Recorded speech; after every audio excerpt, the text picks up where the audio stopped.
Hello, everyone. Welcome to Author Tidbits. Today we are with author Karen Thornell, and she has got quite maybe a little more unique story, I guess, than some of the other authors that I know and love. And so I thought today we would talk about bookstagramming because you started out as a bookstagrammer. I did. So, how long ago did you start that? Oh man. It was actually around the same time. I was trying to think, did I start reviewing books before I started writing books, or was it, I think it was fairly simultaneous. There wasn't a there wasn't like a choice like, oh, I'm gonna write books, so I'm gonna start a bookstagram. I really thought I was like reinventing the wheel when I got on Bookstagram. I thought, I bet there's like nobody who's like sharing clean reads. There's a lot of people, which is fantastic. But I thought it was just so awesome. And so I think it's only been since like I think it was 2019. It was right around when my daughter was born, my second. So Okay, so which that kind of answers my second question, which was I always think it's interesting to talk to authors and find out like when they first started um, with the idea of writing. Because like I have some friends who like since they were in elementary school were like, oh yeah, I knew I was going to be an author, and I wasn't like that, and so I always find it interesting to find out. So, but you, it was kind of a simultaneous thing. yeah, and I've always been a reader. I've been a voracious reader my whole life. Yeah. And there was always this small part of me that was like, if I could be published in some shape or form, like that felt like the pinnacle of success. I don't know why, but it was just like this belief that if I could Yeah. be published, and I was in college, I had a research paper published, and I thought, all right, check, I did it, good job. I did that too. Yeah. And I was like, "Oh, cool. That was really fun," and it was, like, super Yeah. fun, but I did not grow up thinking I was gonna be a writer. I have just loved the written word, and sometime around the time I started reviewing books, I thought, "Maybe I'll give this a shot. Can't be that hard." Ha, famous last quote. Yeah, I think that's interesting. Yeah, I had a college paper published too, and Yeah, but it was never one of those that I was like, oh, it's not like it motivated me. yeah. Like never even crossed my mind. No, I was like, "Cool, that was a fun, like, accomplishment. I'm published." Yeah, yeah. Check that off the list and move on to the next Yep, thing. exactly. That's funny. So I guess so. I'm assuming you still bookstagram. Yes and no. I kind of switched my profile.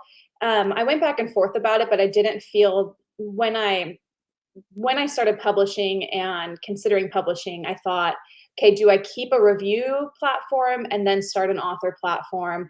Do I turn my review platform into my author platform? And I really kind of agonized over it because I didn't want anybody to feel like I was only sharing my reviews to get people to follow me, just so that then I could like switch it over. But I really felt like I could not give both the weight they deserved. I felt that one would end up falling by the wayside one way or the other. So I made the switch and just turned my Bookstagrammer profile into an author profile. But I still just love sharing about books that I've read. I just think it's so fun to champion other amazing authors, and most of them are the reason that I'm writing. And so I still share. I kind of like walk that line of Bookstagrammer. When I'm drafting or editing a book, it leans more towards author because I'm not reading as much, but I still try to share like books that I love on my platform as well. So do you find now that you're an author that it's hard to give an honest opinion? Because not because you don't have an honest opinion, Mhm. but do you feel like you can't put an honest opinion out there? I feel like people give your review more weight if you have published books, which sometimes I fully understand, and I did the same thing. But never wanted anybody to take me disliking a book and be like, oh, well, she writes books, so she must know, and I'm not going to read that book. But at the same time, even when I was bookstagramming, I wanted my platform to like lift people. And so I shared recommendations. I never shared books I didn't like. And so that has never really changed. I approach reviewing a little bit differently, and I don't utilize Goodreads as much as I did when I was purely a bookstagrammer and a reviewer. But I I still want to just put out good, right? I never wanted anybody, I was always kind of conscious of that. Like an author could see my review and I don't ever want it to be negative. But I can definitely see that could be difficult, especially if I had been known as like, I'm going to give you the harsh and the true here. But I've always Because shared, everybody wants to hear that I know, right? about their books, right? Not really. I Please don't. bring the harsh and the Yes. truth. Because deep down, we probably already know the truth, right? Oh yeah. I think So we're the harshest reviewers of our books, right? probably, yes. Yeah, I actually, I know a group of author friends that were like, because really on Goodreads, you can't, you can say you've read books and that, but it's hard to put those accurate on those ones that you don't like. Yeah. But at the same time, we're like, but we also would like to be able to have, because if you're like me, you have no memory. And so you may not even remember you've read a book, let alone if you liked it or not liked it and why. Yep. And so we were like, but we would like to be able to have like a record, which is Yeah. what Goodreads is for a lot of people, right? Yes. And Yes. so anyway, so one of the friends made up, she's a graphic designer, and so she made up books, hard books, that we can write the name of the book and star it and then write Uh, our actual review in it so that there you as go. because we are all readers, right? Yeah. Or most of us, I guess, are. I think. So I get that. But and that's a wise decision you made. I like that you chose to only have good. I do think that there's also this aspect of like, and you probably experience this as well, where when you're writing, you have less time for reading and you might have to be a little pickier on what you read. And so I'm at a point where I have so many authors that I love, like they're my tried and true already, that I've missed several of their books. So if I get a chance to pick up a book, most likely it's going to be from one of them. So I know I'm going to like it Yeah. regardless. So that kind of helps to have found my favorites. Yeah. I have found though also in that same vein, I Uh-huh. don't have the patience. Like when I was a reader, I'd be like, oh, this isn't my favorite book, but that's okay. I'll finish it. Yeah, yeah, And now I'm like, I don't have time to not read things that aren't my favorite. yeah. So now it will just go to do not read because Yep. I'm like, Yeah. my time is finite now. Mhm. And so if it's not enjoyable, then I'm like, sorry. And But can I I also, ask you, huh? have you been able to still enjoy the same genres that you write? No, I don't read a lot of Regency anymore. Yeah, Like I don't know, I don't know that I can even remember the last Regency I read. I don't know if I can either, actually. It's I probably Jane Yeah, Austen. no, I still prefer romance. I Mhm. mean, and I don't know that that will ever change, Yeah. but I usually am reading those that I'm kind of moving into, I guess. So I Okay. read a lot of rom-coms and contemporary, Yeah, especially rom-coms, yeah. although I'm super picky on my rom-coms. And then I've been reading a lot of medieval. Okay. That's fun. So, but do you?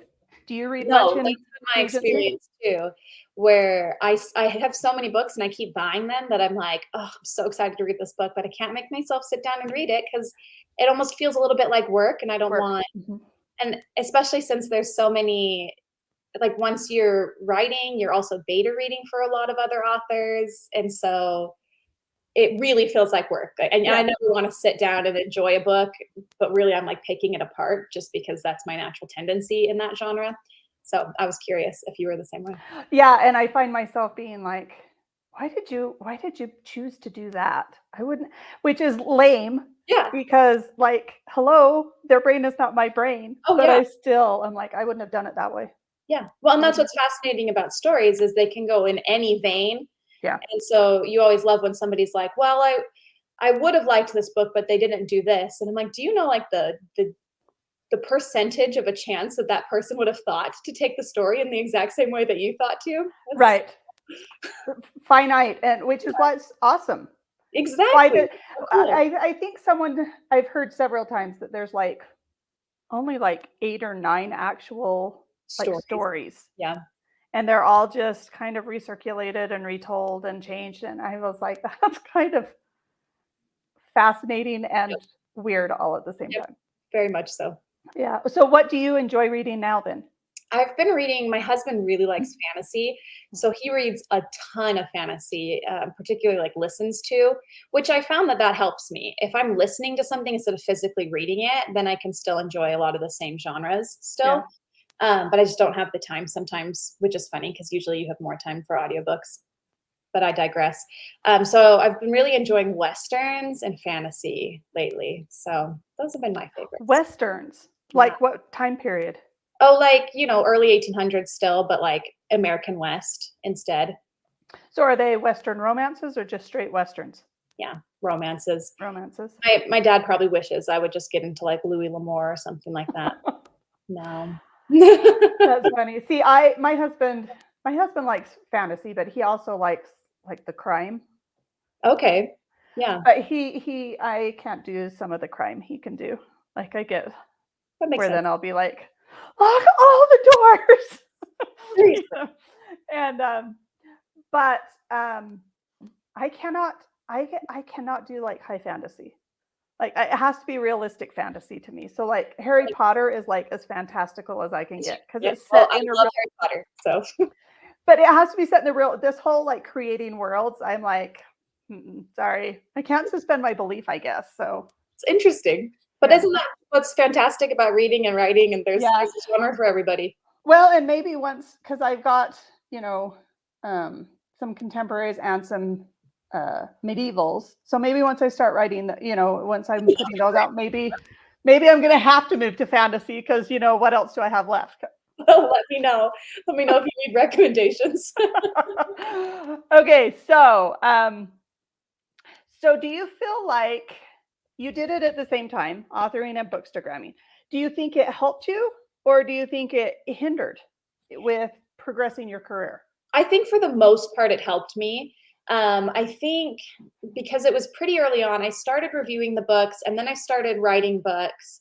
And I kind of always had this thought in the back of my head like, this could potentially be my platform in the future if I decide to go that route.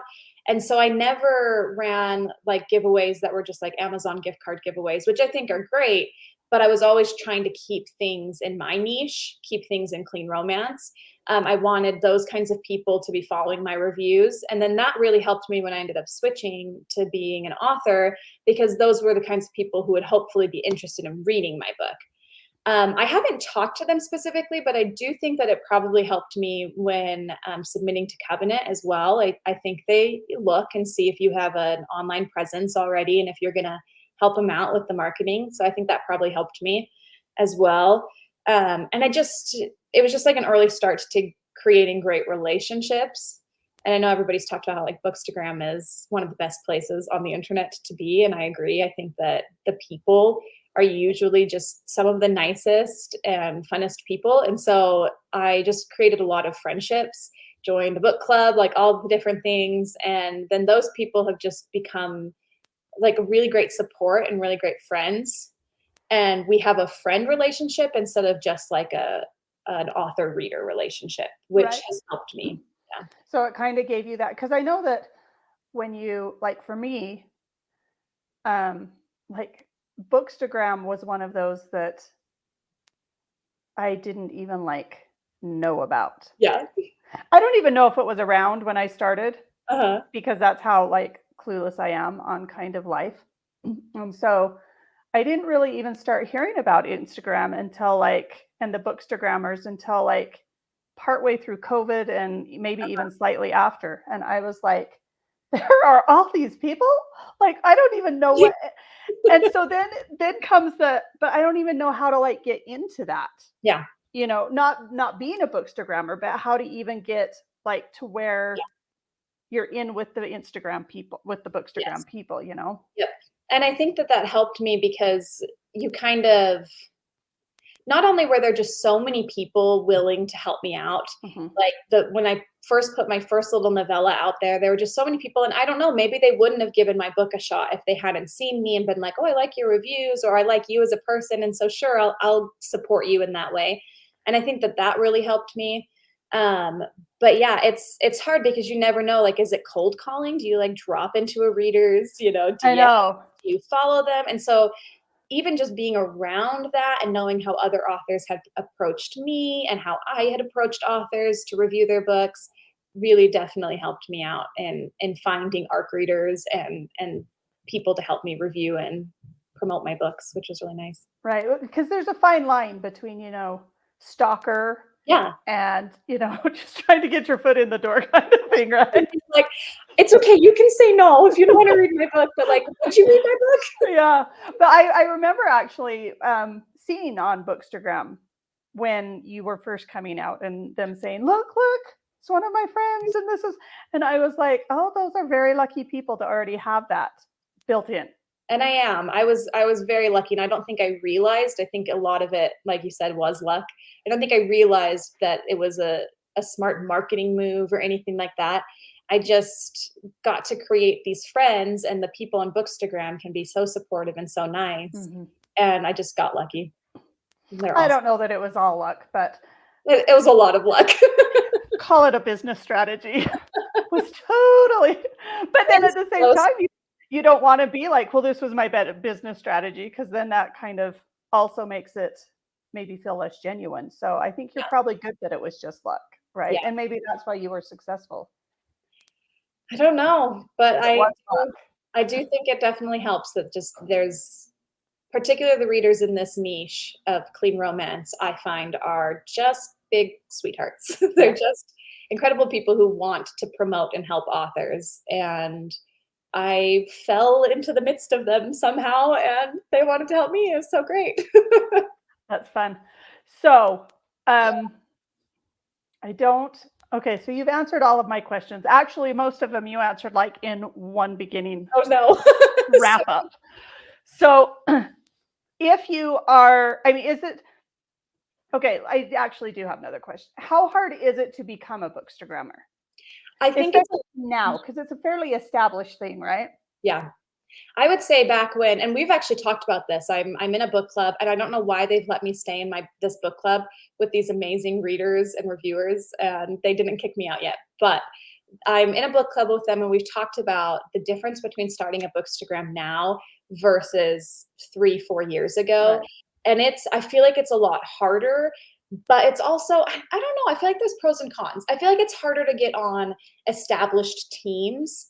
Like getting on Covenant's team was super easy for me to just like, to be like, hey, I'd like to read your books. And they're like, okay, here's our books, and Uh-huh. that was super easy. And you could apply for teams really easily.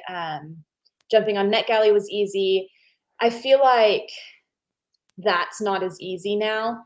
It's very saturated. They're looking for higher follower counts, probably things that would not have made it possible for me to be on a lot of those teams. But at the same time, with it being more established, there's a lot more authors utilizing Bookstagrammers. There's a lot more weight put on a Bookstagrammer's review and what they can do to help an author. So in that way, there's always room, right? But you might have to work a little bit harder on the ground in order to build up your following before you're maybe going to get on some of those more established teams. So, I would how do guess. you do that? How do you build your following? I would say that most people who are starting a Bookstagram, they probably already have a large amount of books that they've read and loved. So I'd Mhm. say go into your backlog and start reviewing. Like, don't feel like you have to be reviewing the newest and best books, right? Review your favorites, find your people, and start there. It used to be a lot about like the pretty pictures and the really nice reviews. Reels are becoming like super big. And I think if you want to grow fast, like that's the best way to go. And I feel like I'm one of those people who like, I do 5 reels in a week and then I do like no reels for 5 weeks. And it's not working well for me, but there are several people out there who are just phenomenal at putting their reels up or turning like their little book stacks or something, their TBRs into a reel. I would just say getting creative, but do what's fun, right? Like we've talked about as marketing as an author, don't spread yourself so thin. Don't try to be on all the platforms because you're not going to enjoy it. And yes, you might find return on that, but maybe pick one or two that you really enjoy. Like I really like, for the most of the time, I really enjoy interacting on Instagram. So that's kind of where I've put my time into. But I feel like that's the same if you want to do Bookstagram. Don't don't like push yourself to do things you don't want to do because then you're going to be stuck continuing to do those things because that's the kind of readers you drew in, right? Right. Yeah. See, I fairly I shouldn't say anti, but I'm not a social media person. Uh-huh. Like for like when I was first starting, then it was, that's what you need to do. You need to do, you need. And so I would like force myself to Yeah. keep posting and posting. And like it was just a drudgery. And Mhm. then 2020 hit and sweats became the norm and everything kind of just Yes. went. And I like stopped. And Mhm. like for 18 months, I like hardly Yeah. posted anything.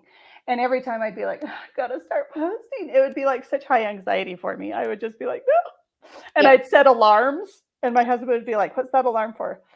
I To gotta post post. on And he's Instagram. like, "So are you gonna post?" And I'd be like, "In a minute." And I'd just snooze and snooze. And he'd be like, "Fine, just shut it off if you're not gonna do it." And I was like, "Ah." So I finally hired someone. Oh, so And smart, said, right? there you go.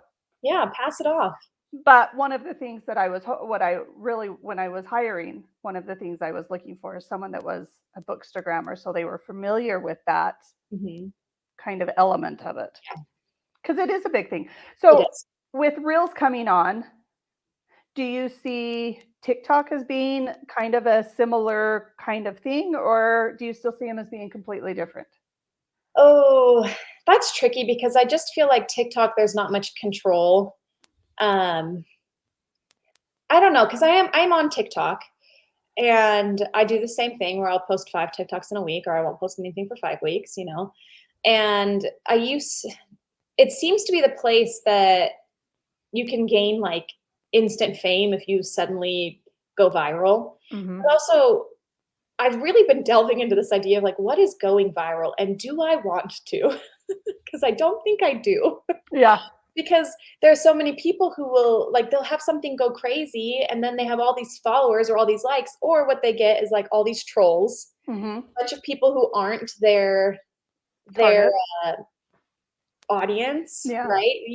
We can't control that. Whereas on Instagram, I don't know. I feel like Instagram is going to continue to be just like this steady, true little place for us to be. I think that they've lasted this long.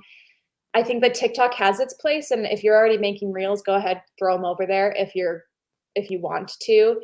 They might go viral, and I think that there's a lot of I mean, I hate to say it, but there can potentially be a lot of money to be made there, right, if you do Yeah. go viral. But is that really what like, the readers you want? Is that Well, and I like that that's what you said earlier, that yeah, when you started, you were posting positive and you were posting only about like because you were cur what is it? Curring cure anyway, curating? curating your yeah, that's the word. I use words for a living. Can you tell? I'm so bad at it. But you're getting your followers to be your followers, not just these random Yeah, you know, people who were out to get something that they yeah, wanted that's not your stuff. yeah, and people are on TikTok to be entertained more so, I think. Right.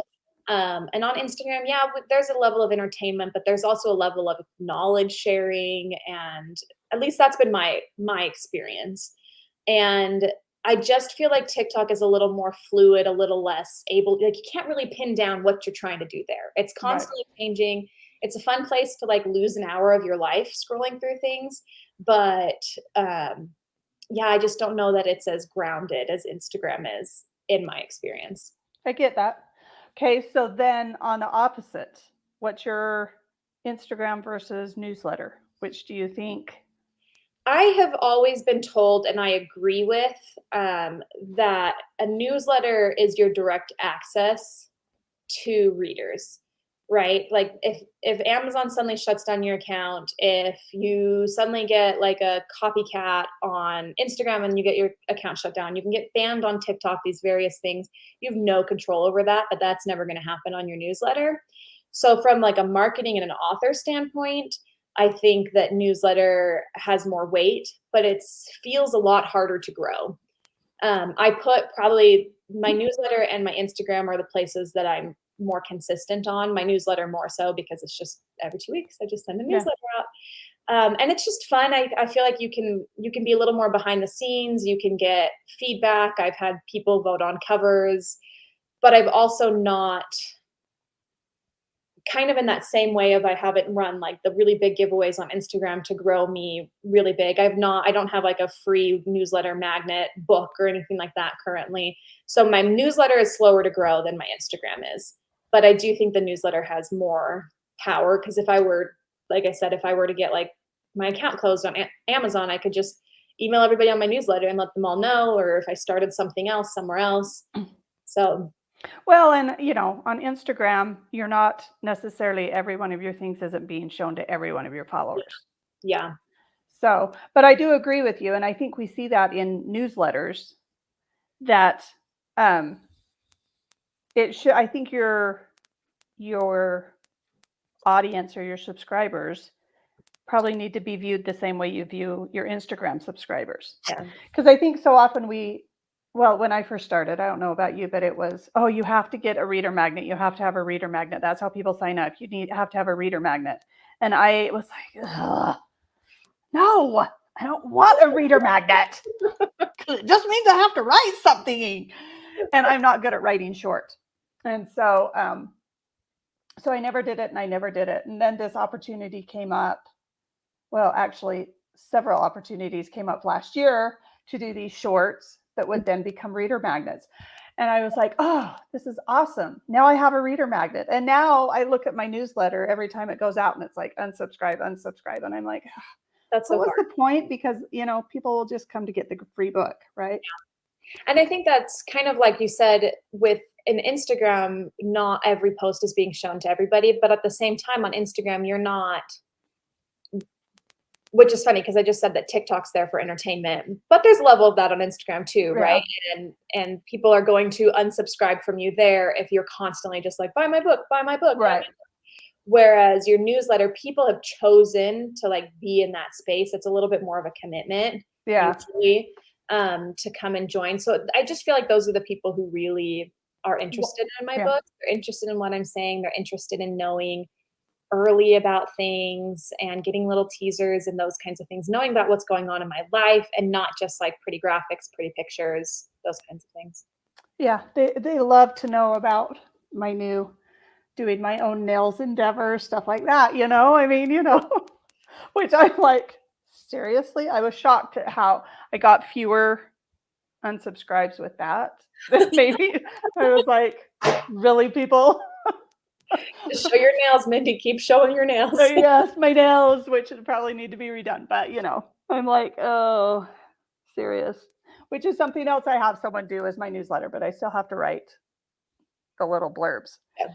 which is good because I would always put off newsletters too, shut Yeah. off that alarm and then not do it. So at least this way she's like, I need to send that out today because I'm very big on not wanting to like hold people up or disappoint them. So I'll do it if someone else is like, Yes. Yeah. hello. And that's for me when I started doing swaps. I've been like, it's 10 o'clock at night and I never sent out my newsletter. Yeah. Myself from bed. I know. And then I just stopped swapping because I was like, let's be real, peeps. So then I'd be like, I'll post it on my Facebook page for, I'll do social media swaps because those I could just put up. I didn't have to really like come up with anything. Because I think in social media, there's a real pressure to have like interesting things to say. And I'm like, I don't have interesting things to say. Me neither. Or I don't feel that I do. Like, Yes. I put all of them in books, right? Regular me is very dull. What? It's the only place I can be witty. Yeah. And only like every fourth day or something, Yes. I'm like, I'm not feeling witty enough to write this scene. Skip. Yeah. And then I wasn't witty for like 2 years in books because, Anyway, but all right. Any other advice that you have for Instagrammers or Bookstagrammers or those who are Bookstagrammers and want to become an author? What would you say? Oh man. Instagrammers, Bookstagrammers who want to become authors. just be, I guess, just be genuine, be yourself, because social media is meant to be social, right? So don't force yourself to do anything you don't want to do, and make friends. Don't just make, like, what is it called when somebody buys your things? Customers or Customers. Yeah, make friends, not just customers. You, like, they're real people. Cultivate those relationships. Enjoy everything that is to be enjoyed on Instagram or Facebook or whatever your social media of choice is. Um, but I do think that there are a lot of pros to being in that space, whether as a bookstagrammer or an author, even before you are published. I see that several authors are starting to grow their readership, sharing the behind the scenes of writing their first novel or writing their fifth novel that they plan to actually publish, like those kinds of things. And I think that that can be so fascinating to get a peek behind the curtain. So don't feel like you have to wait until you have a book on shelves to enter a social media space. If you want to be there, be there. I don't know that people would like to see the behind the scenes of me writing a book. I It's think they would. not a pretty place to be. Yeah, but sometimes that's nice to know, right? It's nice to know that sometimes most of the time, books aren't easy to write. They Sometimes are we're banging not. our heads. Sometimes we're literally dragging ourselves to the computer.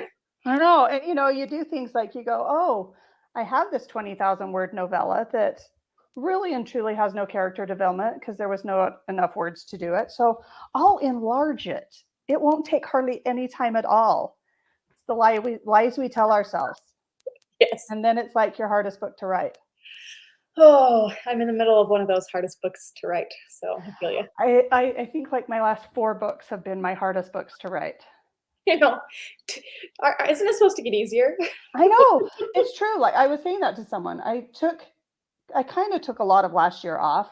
I mean, I wrote one full book that published in like February of last year. And then I wrote 3 novellas. That's still awesome. But like they were 2 of them were released almost, right in a cluster with my own book. So it was like the beginning of the year was super, and I think Packed. it broke me a little bit. And so I just kind of didn't write a lot. And then I had one that was in a novella that was in an anthology that came out in like December, I think, last year. But so I didn't write a whole lot. I did write, but I didn't write. I didn't publish a whole lot last year. Yeah. And like, I swear, I sit down now and I'm like, I don't think I even remember how to do this. Like I told someone the other day, I don't think I do not know how to like pace a book anymore. How Yeah. is this happening? I just released my 18th book. How do I not know how to pace a book anymore? What is up with this? Well, I do think something I've been thinking about lately is I think we start having to reach a little deeper for ideas. We start having to think that maybe we have to reinvent the wheel, especially in things like pacing and that kind of stuff. At least that's been my experience, and I'm only on my, like, what, 7th, maybe 8th. I don't know. Well, and I think we also start getting maybe more complex Yes. storylines where we're bringing in other instead of it being just this straightforward or, Yeah, and I feel like in my first book, like, you just write what you know, mhm. right? And then all of a sudden I'm writing things I don't know, and I'm having to stop like every 4th paragraph to, you know, rewrite the last 3 because that character wouldn't act that way, but I wouldn't know because I'm not that person, right? Yeah. I wrote myself into a lot of my early books, and now I'm having to stretch into characters, plots, everything that's not as. Well, and I think in a sense, I've also changed up my story structure a little bit. Where I used to be build up, build up, build up, and the end Yeah, is the kiss. yeah, And now I'm doing more of a build up, kiss, and have kind of I think I brought my dark moments sooner so okay. that the resolution, So so you it's not can love. just dark resolution, Yes. it's more of a dark and then kind of a subtle resolution. And then, which has totally jacked everything up, I think. Maybe that's my problem. Then we can't just follow those normal story structures when you do that. I know. So, whatever. But it's all okay, right? It's fine. It's fine. We're By, fine. by Everything. Saturday, it's no longer my problem. Someone else can have it.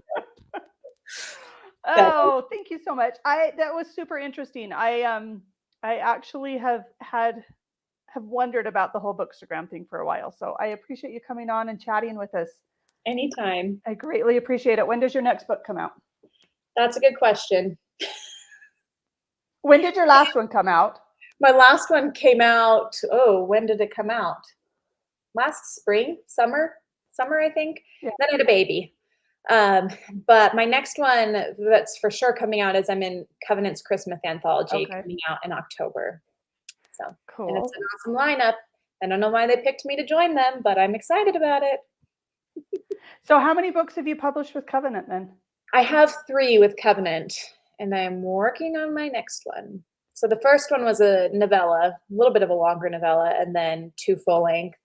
And now I'll have another novella with them, and then I'm working on the next full length. So you said you've written 8 or 9 books? Only I've published 6. So I have 3 contemporaries, 3 regencies. Are they And all with Covenant then? Or were your contemporaries not? contemporaries are self-published. I wanted to enjoy both sides of the road, I guess. I'll So have to go look those up. they're fun. I like them. Oh, fun. Interesting. Are they straight romance or are they rom-com? They are, one is more rom-com than the other ones. I would call most of them romance with humor, probably. I think that's what most rom-coms are, to be truthful. My second one is a little more rom-com-y in terms of like situational rom-com. Yeah. Everything it's fake dating and everything, but the other 2 I think are a little more romantic. I have a hard time tagging any of my books rom-com because I think, who am I to say they're funny? I know, that's what I know lots of people who do not think I'm funny at all. that's what happens to me every time before I publish a book. You can ask. I've got several friends I text and I say, "Should I change it? It shouldn't be rom-com. It's probably not really rom-com." And they're like, "It's funny. You can call it rom-com." I don't know that it's a rom-com. I know. I don't know. I feel like I'm just setting an expectation that might not be there. So I know, right? we'll just call it romance. Well, you're not alone. There you go. All right. Thank you very Thank much. I you. appreciate it. Everyone, do not forget to subscribe so that you will know whenever any more of these awesome author chats happen. And we will see you all next time. Thanks. Yeah. Bye.